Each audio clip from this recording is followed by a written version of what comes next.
Assalamualaikum warahmatullahi wabarakatuh. Selamat berjumpa kembali dengan Bimbel Pak Tomo. Kali ini kita membahas kerjasama ASEAN, tapi terutama di bidang politik. Kita mulai ya. Bismillahirrahmanirrahim. Suatu negara terlihat bekerja sama di bidang politik, terutama dengan adanya duta dan konsul. Ya, di negara itu ada kantor kedutaan. Misalnya di Jakarta ada kantor kedutaan Amerika, kantor kedutaan Malaysia, dan lain sebagainya. Nah, itu berarti ada kerjasama politik. Fungsi duta dan konsul adalah untuk mewakili negara asalnya di negara sahabat.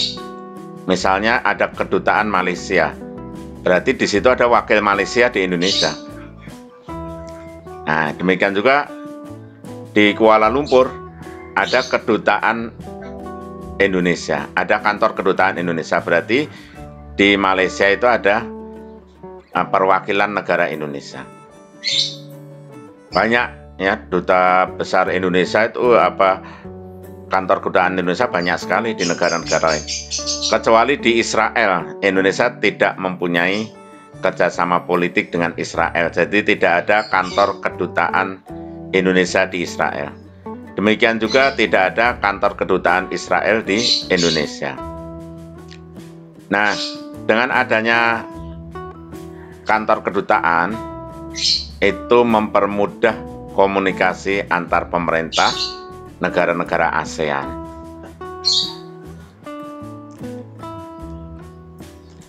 Selain ada kantor kedutaan, negara-negara ASEAN juga sering mengadakan pertemuan antar menteri ASEAN. Jadi sama-sama menteri ASEAN berkumpul. Rutin diselenggarakan ya tiap beberapa waktu, mungkin tiap tahun, mungkin tiap 2 tahun, untuk membahas kerjasama di berbagai bidang. Jadi sama-sama Menteri Pendidikan ngobrol, sama-sama Menteri Perekonomian ngobrol, begitu untuk membahas kerjasama di berbagai bidang. Berikutnya, negara-negara ASEAN juga mengadakan perjanjian ekstradisi. Ekstradisi artinya pengembalian buronan yang melarikan diri dalam negara ASEAN.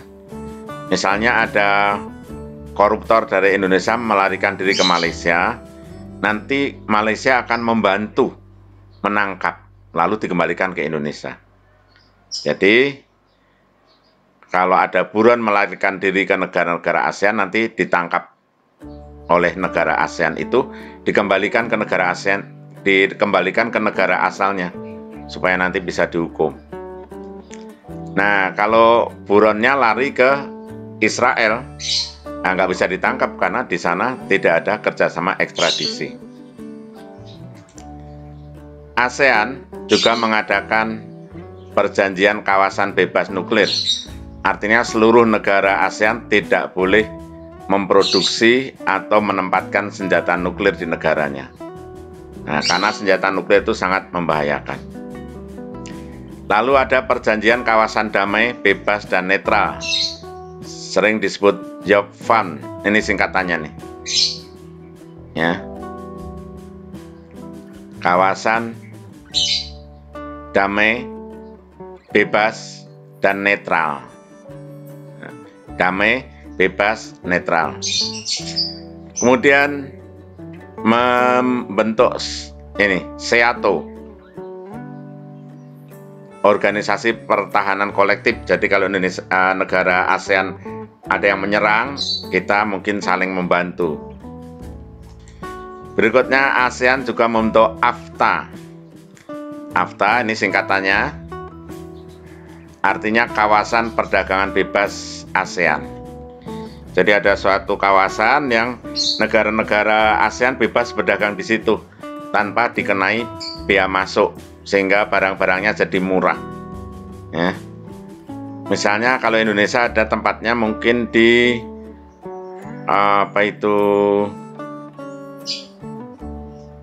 di pulau mana ya? Kalau Indonesia di Pulau Batam.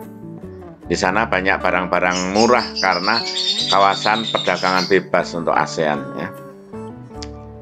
Berikutnya, sesama negara ASEAN bekerja sama dalam pemberantasan narkoba. Narkoba itu apa? Narkoba singkatan dari narkotika dan obat berbahaya. Nah, itu adalah senyawa yang menyebabkan kecanduan atau ketagihan dan menyebabkan menurunnya kesadaran. Jadi kalau orang sudah kecanduan atau ketagihan, kesadarannya menurun. Naudzubillahi min dzalik, jangan sampai terjadi pada kamu ya. Nah, ini ada narkotika dan obat-obat berbahaya. Akibat menggunakannya yaitu terus kecanduan, ketagihan. Kalau ketagihan tidak dituruti, nah nanti rasanya akan sangat kacau, ya, sangat kacau, tidak bisa mengendalikan diri. Nah, kalian mau seperti itu? Nggak mau kan ya? Narkoba itu adalah istilah untuk penegak hukum atau kepolisian. Kalau dokter mengatakan narkoba itu sebagai nafsa. Nafsa singkatan dari narkotika, psikotropika, dan zat aditif. Nah, ini supaya tahu, narkotika itu terdiri dari contohnya ganja, kokain, morfin, dan lain-lain. Itu kita nggak perlu tahu, nggak perlu ngelihat, nggak apa-apa. Yang penting udah bisa tahu bahwa ini sangat berbahaya. Psikotropika itu berupa obat,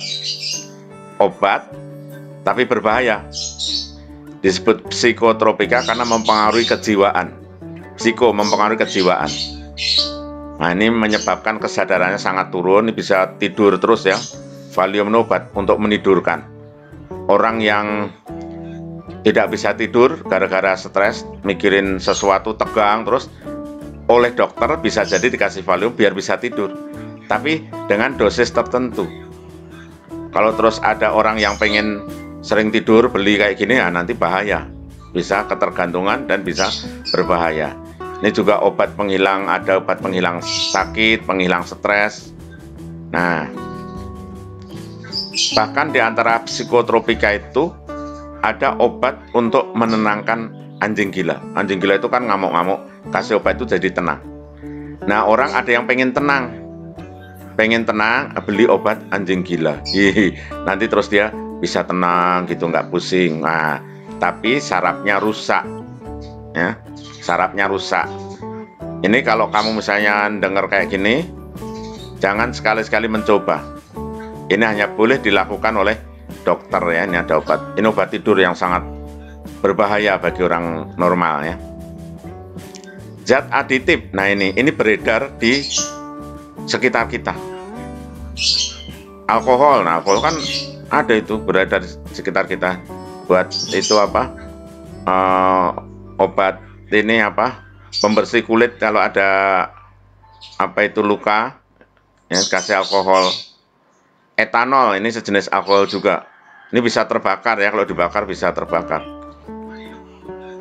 Kemudian pelarut lem, ada lem tertentu seperti iPhone, itu ada yang kalau nyium katanya enak. Nah, itu berbahaya. Orang yang nyium lem iPhone merasa enak itu berbahaya, dia dalam keadaan bahaya. Jangan coba-coba ya. Bahkan ada anak tertentu yang mencium bau spidol papan tulis, spidol yang gede itu, dicium-cium katanya baunya enak. Nah, itu berbahaya. Itu tanda-tanda nanti bisa terkena kecanduan zat aditif. Zat aditif itu ada pada alkohol, pelarut lem, tinta spidol, dan lain-lain. Nah, ini ya, ini diwaspadai. Ya, sekian dulu pembahasan. Sebarkan video ini ke teman-teman lain yang memerlukan. Terima kasih. Assalamualaikum warahmatullahi wabarakatuh.